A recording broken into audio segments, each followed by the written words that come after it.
बच्चों जैसा खेल हो रहा था। त्याग वैराग की गरिमा भी छत्तीसगढ़ में शून्य पर थी। टोटल गृहस्थी भी खाई बोलबाला चल रहा था। तो इसलिए त्यागी महात्माओं की महिमा होती है।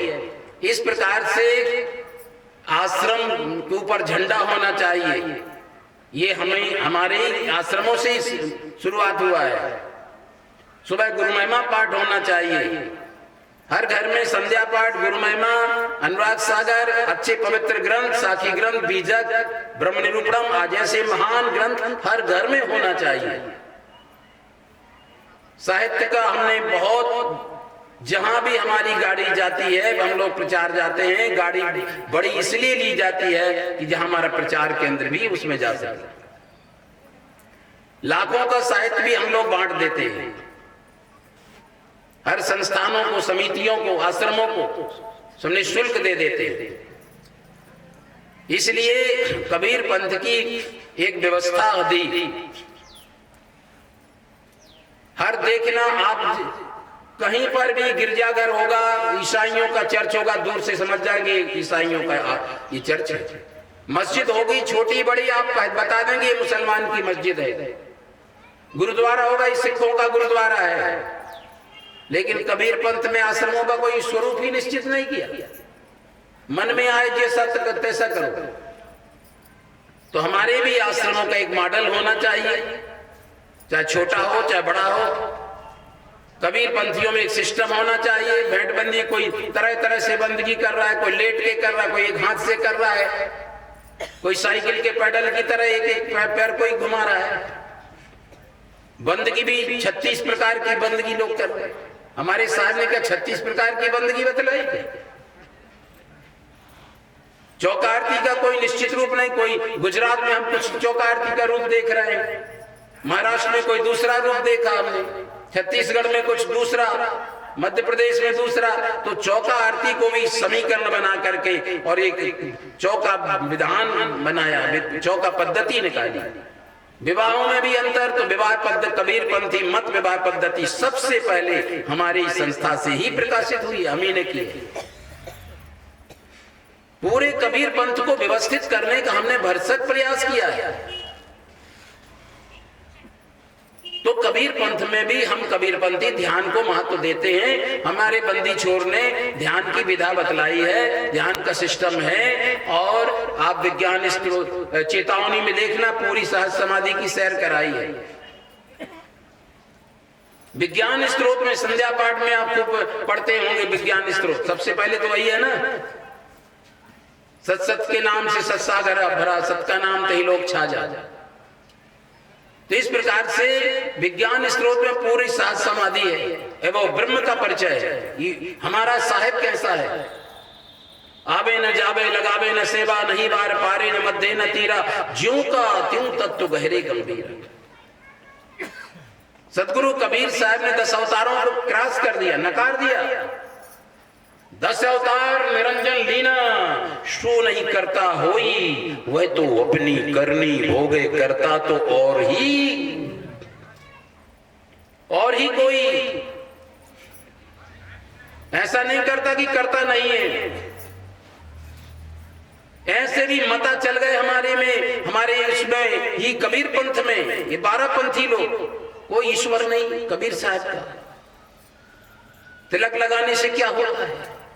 चौकारती से कुछ नहीं होता है, व्रत करने से कुछ नहीं होता है, सबसे कुछ नहीं होता है। और भेंट विदाई में सबसे आगे, खाने पीने में सबसे आगे।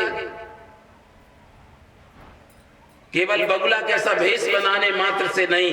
इसलिए मैं बार बार अनुरोध करूंगा कबीर पंथियों से कि अगर आप सदगुरु के सच्चे हंस हैं तो हमें हर चीज का अनुसंधानी विचार करो, हम अनुसंधानी बने।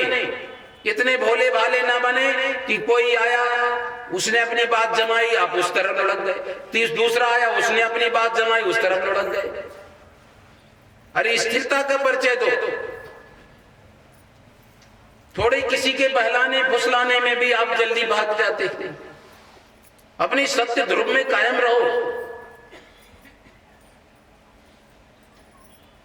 गारंटी के साथ कह रहा हूं, आज पूर्णमासी के दिवस पर पूरे आत्मविश्वास से, जीवन के विश्वास से, रोम रोम के विश्वास से कि पूरे आध्यात्मिक जगत का जैसे पूरे प्रकाशकों में सूर्य नारायण प्रकाशक श्रेष्ठ हैं, निर्विरोध सत्य है।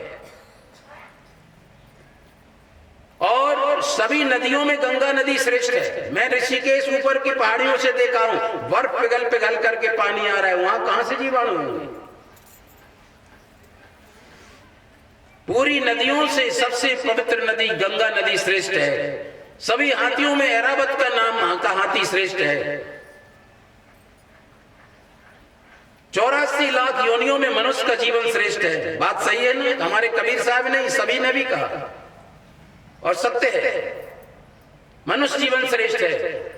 ऐसे ही संपूर्ण आध्यात्मिक जगत में, आध्यात्म के विश्व पटल पर सदगुरु कबीर साहब का ज्ञान ही श्रेष्ठ है। और मैं विश्व मंच पर हर जगह, दिल्ली के तक मंच पर भी इसे बोल के आया था, इससे कोई ऊंचा ज्ञान बता दे। और भी मतपंथ के लोग वहां थे, ईदगाह आश्रम में, बड़ा आश्रम है वहां पर, हमें सम्मान के साथ वहां बुलाया गया था। तो इससे भी ऊंचा ज्ञान बता दो तो मैं इसको भी छोड़ दूंगा। मैं दार्शनिक क्लास पर हूं, मैं उसको स्वीकार लूंगा अगर कबीर साहब से ऊंचा ज्ञान बता दे कोई, उसको स्वीकार कर लूंगा। मैं बाबा वाक्यम प्रमाणम वाला नहीं हूं, मैं अनुसंधानी हूं, मैं सत्य सार को मानता हूं। जो गुरु ने कहा उसको भी हमने पहले समझा है, बूझा है, जाना है, तभी उसको माना है।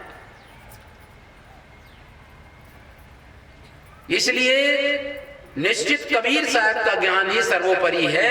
लेकिन दुर्भाग्य है, मैं बाहर की कथा नहीं सुना रहा हूं, छत्तीसगढ़ की कथा सुना रहा हूं। मैं भी धमतरी जिला में खूब गया हूं, खूब प्रवचन कार्यक्रम दिया हूं। जहां वो बड़े कार्यक्रम हुए थे, क्या बोलते हैं वहां, नहीं वहां पर हरकार में 3 वर्ष मेरा लगातार कार्यक्रम, बड़ा विशाल कार्यक्रम हुआ। वहां के लोगों ने बताया, साहब जी ये पूरा क्षेत्र पहले कल खरसिया वाले साहब आए, उनने जगाया, कबीर पंथी बना दिया। और फिर इसके बाद में अभिलाष साहब आ गए तो बोले सब पारखी बन गए, टोटल सब पारखी बन गए। फिर इसके बाद में अभिलाष साहब भी संसार से चले गए तो बोले आधे चले गए राधा स्वामी में और आधे चले गए गायत्री में, हम ही लोग थोड़े से बचे। बताओ ये क्या है? हीरा छोड़ के कांच पकड़ते हो। तुम्हारी बुद्धि जरूर कमजोर है, तुम अभी ध्रुव पर समझा नहीं सत्य सार को। तुम दिल के भोले आदमी हो, निर्णय सार नहीं निकालते, सुनते हो बस, केवल बैठ के ऊँगते। इसलिए हमारे बंदी छोर ने सब कुछ दिया है हमें, केवल थोड़ा जागरूक होने की जरूरत है। हम क्यों बाहर हाथ फैलाएं? और ये कबीर दर्शन आपके सामने, जो हमारे तथा कथित भाषाविद, उन्होंने कबीर साहब पर बहुत ज्यादा भ्रांतियां फैलाई थी। कबीर साहब गृहस्थी थे, वो 2-2 पत्नी की कल्पना, बेटा बेटी की कल्पना। कबीर साहब ने सुअर बांध लिया, फिर उनको तो कमाल ऐसा लटका दिया, उपजा पूत कमाल का। इतनी साहित्यकारों ने, मेरा तो दिमाग भी उससे डिस्टर्ब हो गया। क्या करूं, विद्वानों की पागल हो गए क्या? कि यही दुनिया में विद्वान है ये? तो क्या करूं मैं, क्या कर सकता हूं? सारी दुनिया कहीं, कभी आसमानी फाटा कहते सीबे दर्जी, जब आसमानी फट गया है तो दर्जी बेचारा कितना सिएगा। तो सबकी एक एक बुद्धि को वो नहीं कर सकते हैं। दुनिया में कांटे हो गए तो कांटे नहीं मिटाए जा सकते हैं। इससे बेहतर ये है कि अच्छे मजबूत जूता पहन लो तो आप कांटों से बच सकते हो। और ये सलाह भी दो, सारी संसार में चमड़ा बिछाएं तो ये संभव नहीं है। इसलिए ऐसा कबीर दर्शन बनाऊं। विद्वान मूर्ति जगदीश दास जी साहब मेरे बहुत निकटवर्ती संत थे। सीनियर भी थे। मैं वाराणसी में अध्ययनरत था, उनसे कहा कि हम लोग ये ऊंची बिल्डिंग देखने के लिए नहीं आए बनारस, यहाँ कबीर दर्शन की कुछ भी पढ़ाई नहीं होती। गुरुजनों ने भेजा कि हमारा शिष्य अच्छा विद्वान बनेगा, अच्छा महान बनेगा, कबीर दर्शन का ज्ञानी ध्यानी बनेगा। और यहाँ कबीर साहब के विषय में प्रोफेसर लोग उल्टी पुल्टी किंवदंतियां बताते हैं, दिल दुखाने वाली बात करते हैं। उनसे हमारी बहस हो जाती है, आप व्याकरण पढ़ाइए गुरु की, आप कबीर साहब के विषय में बात मत करिए। आपको कबीर साहब के विषय में जानना है तो आपको मैं बताऊंगा, आपको वो शिक्षा मैं दूंगा। इसलिए कबीर साहब के विषय में ABCD कुछ भी नहीं मालूम। और बल्कि अगर बैराग में कमजोर होगा या गुरु पूरा नहीं होगा, वो शिष्य जरूर बनारस में जाके भटक जाएगा, ये पक्की बात है। केवल बनारस जाने से कोई महान नहीं बनता है। अगर मेरे को पूरे गुरु नहीं मिले होते, मेरा पूरी दृढ़ता बैराग नहीं होता, तो शायद मैं भी भटक गया हूं। जगदीश साहब से कहा कबीर दर्शन, हम बौद्ध जाते हैं, बौद्ध दर्शन की पढ़ाई होती है बनारस में, जैन दर्शन की, सांख्य दर्शन, न्याय दर्शन, वेदांत दर्शन, मीमांसा दर्शन,